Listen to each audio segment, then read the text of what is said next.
আসসালামু আলাইকুম। প্রিয় শিক্ষার্থীবৃন্দ, ইংরেজি অথবা বাংলা বাক্যের মধ্যে যখন একটি বাক্যের ভিতরে আরেকটি বাক্য ব্যবহৃত হয় তা আমরা হরহামেশাই ব্যবহার করে থাকি।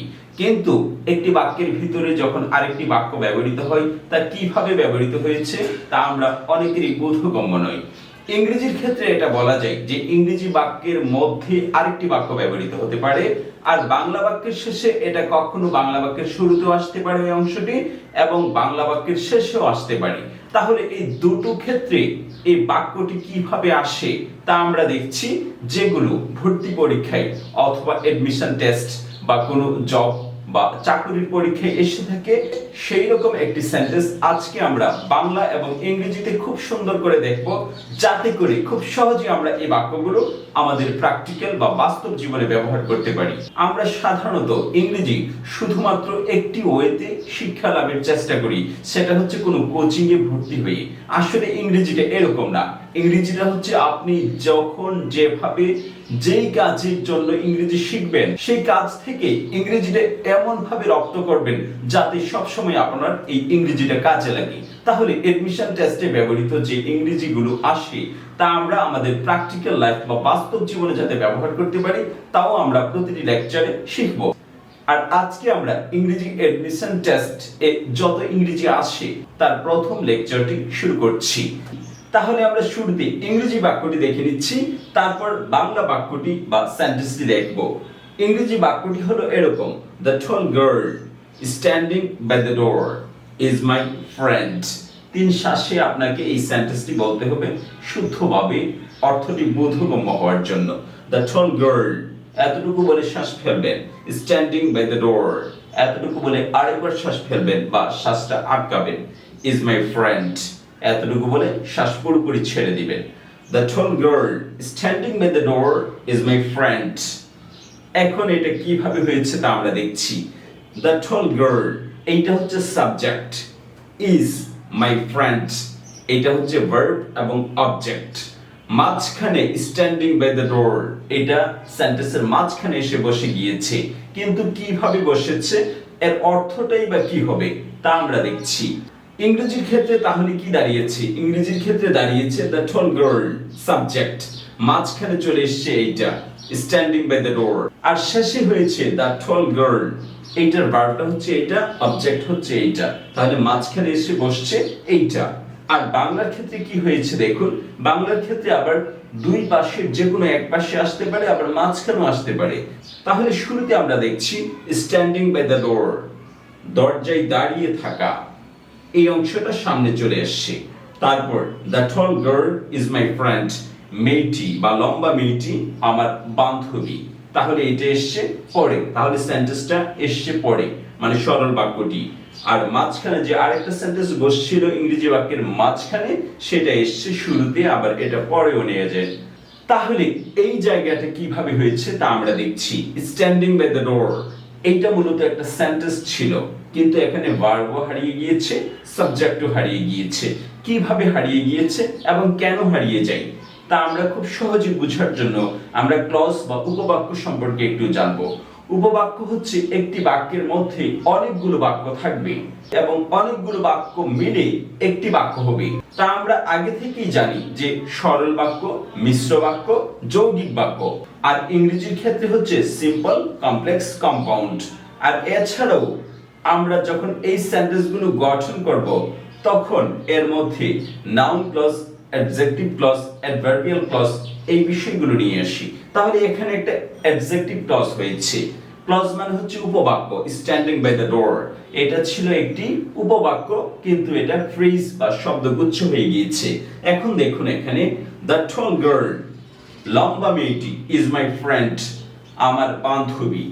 তাহলে এইটা হচ্ছে সেন্টেন্স, দ্য tall girl এটা হচ্ছে সাবজেক্ট, ইজ হচ্ছে ভার্ব, মাই ফ্রেন্ড আমার বান্ধবী এইটা হচ্ছে অবজেক্ট ভার্ব সহ। তাহলে মাঝখানে যে স্ট্যান্ডিং বাই দ্য ডোর এই ফ্রেজটি এসে এইটা মূলত ছিল হু ইজ স্ট্যান্ডিং যে দাঁড়িয়ে আছে, হু ইজ স্ট্যান্ডিং যে দাঁড়িয়ে আছে। এভাবে যখন একটি সেন্টেন্সের মাঝখানে আরেকটি সেন্টেন্স আসে আইএনজি যুক্ত, সেক্ষেত্রে হু এবং ইজ এই দুটোকে বাদ দিতে হয়, বাদ দিয়ে শুধু স্ট্যান্ডিং এই শব্দটা রাখতে হয়। তাহলে হো এটাও হারিয়ে যাবে, ইজ এটাও হারিয়ে যাবে, কখনো এটা ইজ হতে পারে, পাস্ট হলে ওয়াজ হতে পারে, এগুলো হারিয়ে যাবে। তাহলে শুধু এই স্ট্যান্ডিং শেষের ভার্বের অংশটি থাকবে যেটা অ্যাডজেক্টিভ। আইএনজি থাকলে এটা অ্যাডজেক্টিভ হয় ওই ভার্বটা। তাহলে এটা যেহেতু অ্যাডজেক্টিভ এজন্য এটা অ্যাডজেক্টিভ ক্লজ। আর ক্লজের ক্ষেত্রে নিয়ম হচ্ছে অ্যাডজেক্টিভ ক্লজ সাধারণত নাউনের পরে থাকে।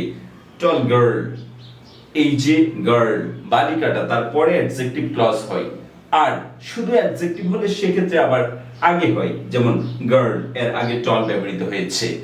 এরকম থাকলে শুধু অ্যাডজেক্টিভ থাকলে নাউনের আগে বসে, আর অ্যাডজেক্টিভ ক্লজ সব সময় নাউনের পরে বসে। তাহলে এখানে হু ইজ হারিয়ে গিয়েছে, ইজ হারিয়ে গিয়েছে, শুধু স্ট্যান্ডিং এটা জীবিত রয়েছে, স্ট্যান্ডিং। তারপর বাই দ্য ডোর মানে যে নাউন বা কমপ্লিমেন্ট থাকবে এটা এটার সাথে আসবে। তাহলে হু ইজ এটা হারিয়ে গিয়েছে, স্ট্যান্ডিং এটা অ্যাডজেক্টিভ ক্লজ বা উপবাক্য। আর এখানে আরো একটু দেখুন, হু ইজ এটা হচ্ছে কি হয়েছে, রিডিউসড হয়েছে। হু ইজ এটা হারিয়ে গিয়েছে মানে রিডিউসড হয়েছে, মানে কমে গিয়েছে, মানে বাদ গিয়েছে, এটা সংক্ষিপ্ত রূপ হয়েছে স্ট্যান্ডিং। আর ক্লজ মার্কার হু ইজ, হুটা হচ্ছে ক্লজ মার্কার, কোন ক্লজ, ইজটা সহ। তাহলে এইটাও হারিয়ে গিয়েছে। এখানে হু ইজ অর্থ হচ্ছে দাঁড়িয়ে আছে, আর এইটা যখন আপনি ছোট করে শুধু স্ট্যান্ডিং দিয়ে দিবেন তখন এটার অর্থ হবে দাঁড়িয়ে থাকা।